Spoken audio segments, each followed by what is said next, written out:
All right. Today's podcast slash YouTube video is going to be about mental health, but not just mental health, because mental health obviously is a huge topic, but we're going to get into some pharm. And I know I cover a lot of pharm during the course, but I want to talk about two specific drugs, ones that are coming up high yield big time. One I really don't talk about much, the other one I want to elaborate more into. So the first one that I want to talk about is risperidone or Risperdal that most people will know it as. But again, generic name, generic name, generic name. So risperidone. Well, what is it used for? Let's talk about that. Well, it can be used for schizophrenia, bipolar, and this is the key one for people that get disturbed during an autistic episode. So with risperidone, we want to know the uses. The thing about risperidone is that it is an atypical antipsychotic. I don't want you to get into the atypical and typical. I think that gets a little confusing, whether it's nursing school or for the boards. But just identify the drug. Remember my ways of looking at pharm. Identify the drug, know the contraindications, maybe some med ad, education, things of that nature.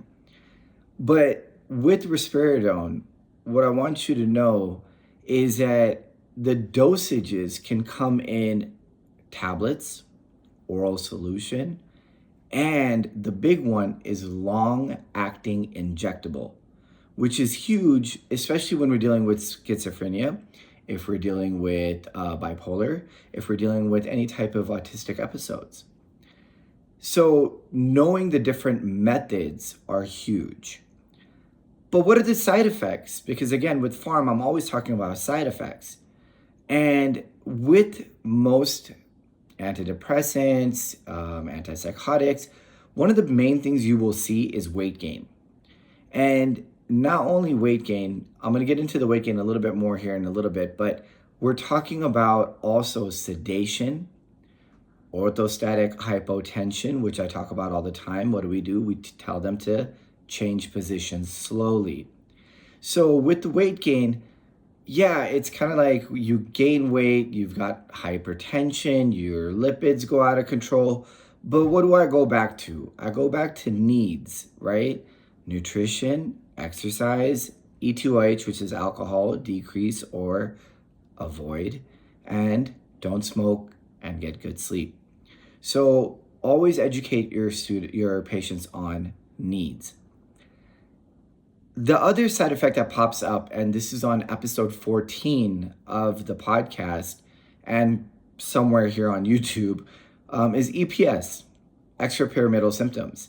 So what is the mnemonic for that? Adapt. You need to know EPS. You have to know it for the boards.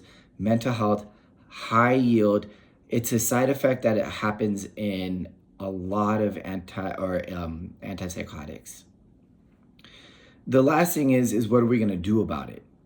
Well, again, we're going to monitor their needs, but we're going to probably check their blood glucose. We're going to check their lipid levels, things of that nature. So just know that we're going to be doing that throughout the duration of it. So another thing that I really don't cover, but you should know, and it's probably going to pop up as like a select all that apply option, is make sure that they're compliant. Make sure that they are adhering to their medication regimen.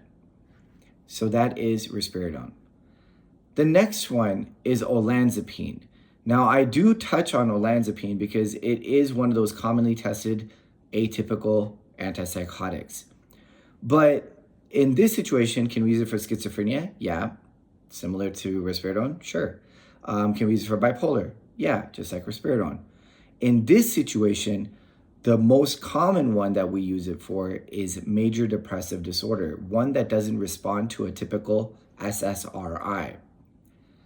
The problem with Olanzapine is that we gain weight, not just 5 pounds, 10 pounds, which you might see with the regular SSRI. We're talking about 40, 50, 60 pounds. But the benefit outweighs the cost. Because if this person has major depressive disorder that's not responding to anything, We're worried about suicidal ideation. We're worried about homicidal ideation. We're worried about the patient in general. So what we need to do is we need to, again, address needs.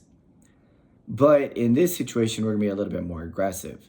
We wanna make sure that they understand that their weight gain is going to not just raise their blood pressure, it's gonna go through the roof, that their blood glucose is gonna go through the roof, their BMI is gonna go through the roof. So we have to be a little bit more aggressive in our needs compared to risperidone. So the way that we can give this, the dosage forms, tablet, we have an orally disintegrating tablet, and then again, with this one, we have a long-acting injectable. So make sure that you're paying attention to the long-acting injectables. This one is not just going to cause weight gain to that extent, it's going to cause metabolic syndrome. So if you don't know what metabolic syndrome is, we have a great quick tip in our quick tip book and or on our Instagram. It's all over the place, all on our social media. So make sure you look out for that for metabolic syndrome. Know the signs and symptoms of metabolic syndrome because it's very high yield. Then in this situation, we're not necessarily worried about EPS. We're worried about neuroleptic malignant syndrome. Again, episode 14 on the podcast, I compare EPS to NMS. And now that we're dealing with next gen, you think they're going to try to compare NMS with EPS? Better believe it. Are they going to try to compare risperidone with olanzapine? You better believe it. So again, very important that we look at the side effects. Now, the difference between risperidone and olanzapine, aside from, okay, we got schizophrenia, we bipolar, but then for one, we've got autism, right? And then the other one, we've got MDD, we've got major depressive disorder that's resistant to everything else, to every other medication. So comparing these two drugs is also a great case study, or not a case study, a great next-gen question. The last thing that I want you to know is between these two drugs, needs is always going to apply. They're both atypical antipsychotics. They both have different side effects, and you should know both of them. There's one difference as far as treatment goes. Know that difference as well too.